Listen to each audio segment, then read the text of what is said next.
This week, I am talking about finding every opportunity to teach and talk about consent with your kids as well as with adults.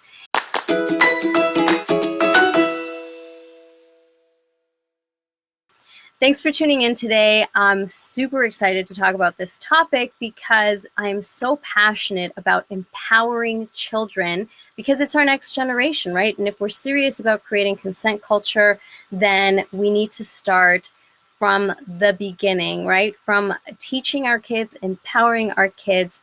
And a lot of people have a hard time with figuring out how to address consent, right? I'm going to show you two opportunities that I just recently had with my kids to talk about consent as well as teach other adults about it. And if you haven't liked my page already, please go ahead and do so and send it out to others who you know are interested in these topics. When we start to get into consent that is more layered around body safety and unsafe touch and things like that, it can become an awkward, sort of uncomfortable situation, particularly if you have experienced trauma in your life, particularly if you have experienced childhood trauma, and it can be a really triggering topic. So finding ways where you can incorporate these lessons in everyday kind of situations can be really empowering for you, as well as teaching your kids in a very natural way that is going to start getting them thinking about consent in all kinds of ways, right? So starting with the small stuff is really important, and making it part of the fabric of your parenting style is even more empowering. So let's jump into the first example. Number one is that I feel like adults, very well-intentioned, will tend to just assume that they can touch kids in really endearing ways, but without asking permission. Now, culturally, and particularly for many cultures that, this is just sort of the norm, they think that, there's no harm being done. And while that may be true, it's also sending the wrong message to kids that grown-ups have the right to touch you at any time. And that is definitely not the message that we want to get across if we are trying to create consent culture. So as an example, what I recommend is that you start to enact how to model teaching your kids to inform others how to create consent boundaries, right? So here's the perfect example of what I mean. This very weekend, I went to a particular place with my kids. We bumped into a friend of mine that my kids did not know. One of my kids knows them, and the other two younger ones had never met this person. So I bumped into them and said, "Oh, hey, how's it going? How's everything?" And that person said, "Oh, are these your kids?" And I said, "Yeah, this one is, 3, this one is 5. And the person said, "Oh my goodness," wanted to introduce themselves to my kids in a very appropriate way of just saying, "Hey, let's do a handshake. I'm so-and-so, what's your name?" Kids can be shy, and it's not that they're intentionally trying to be rude, but both of them just felt kind of shy in that moment and didn't really want to shake hands. They kind of just shied away, and I'm in the process of teaching them alternatives, right? So it's an ongoing process. They're still very young. But what I would say to them before a meeting like this is that they have the option to say, "No thanks," particularly if somebody wants a hug or a kiss or, like a kiss on the cheek or whatever, and even a handshake. Maybe they want to do a high five. Maybe they just want to wave. But for me, it's important that they at least acknowledge the person so that, they are learning etiquette and manners. However, that they know that they do not have to have any physical contact if they don't want to, because that's their physical personal boundary. This person said, "Oh, come on, give me a handshake," trying to just kind of be playful about it. But my child decided that they wanted nothing to do with it. I allowed this interaction to happen to see how they would handle it. And the adult said, "Okay, well, if you don't give me a handshake, what I'm going to have to do is tickle you." And again, very well intentioned. This is someone that I know, that I like, that I feel, I can trust to an extent because I know them to an extent. So I know that there was no ill intention. My child, I think, was just feeling shy and did not want to do a handshake. And so when this person said, I'm going to tickle you, I jumped in and I said, well, actually, we practice consent. So you have, we don't enforce that kind of thing. And the person kind of pulled back, very surprised.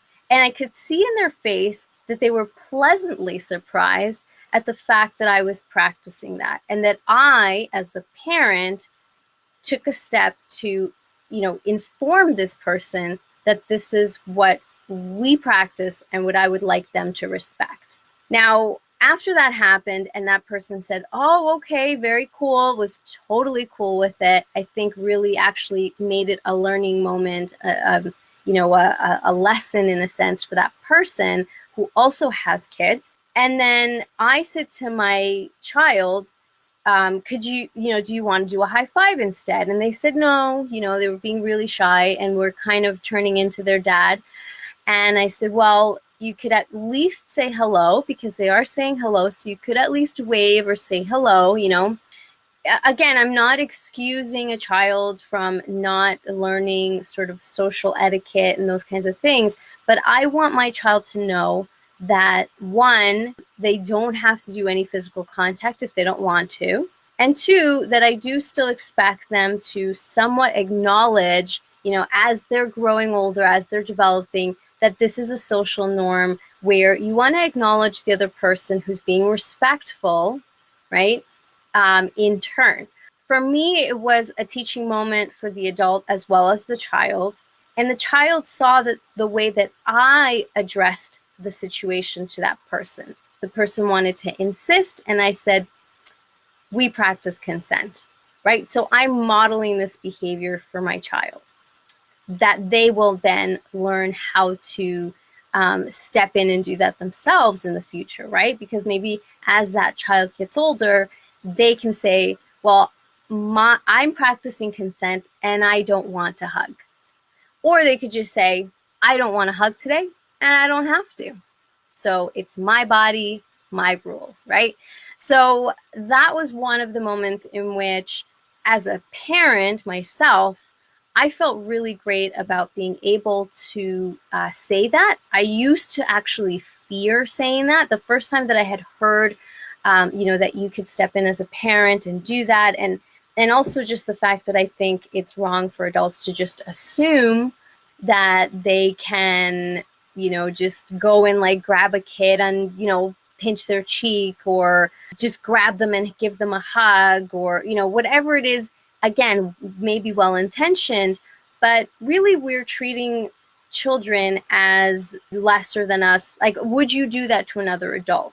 Would you just all of a sudden, like someone that you haven't seen in a while, maybe you are that kind of physical person, but I know that I don't particularly enjoy physical contact from someone that I don't really know that well. Anyway, that's all a personal preference, but I know for children, I think it's important that we model that. And I wasn't always comfortable doing that. It took some practice because I had to do boundary repair and I had to learn how to establish boundaries. And now I'm establishing boundaries for my children so that they can then learn how to establish boundaries themselves, right?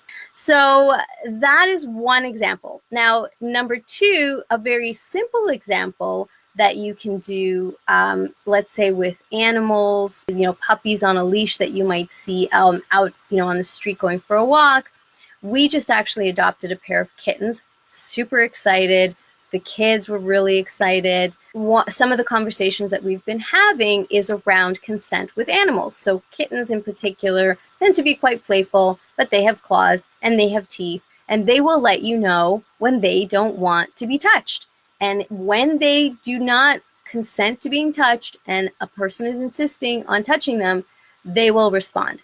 So having that conversation with my kids about consent and that the kittens have the right to their bodies to be respected if they don't want to be touched, and someone continues to consistently try to touch them, that they are going to, use whatever mechanisms they need to say, no, I do not want you to touch me, and I will not allow you to touch me, right?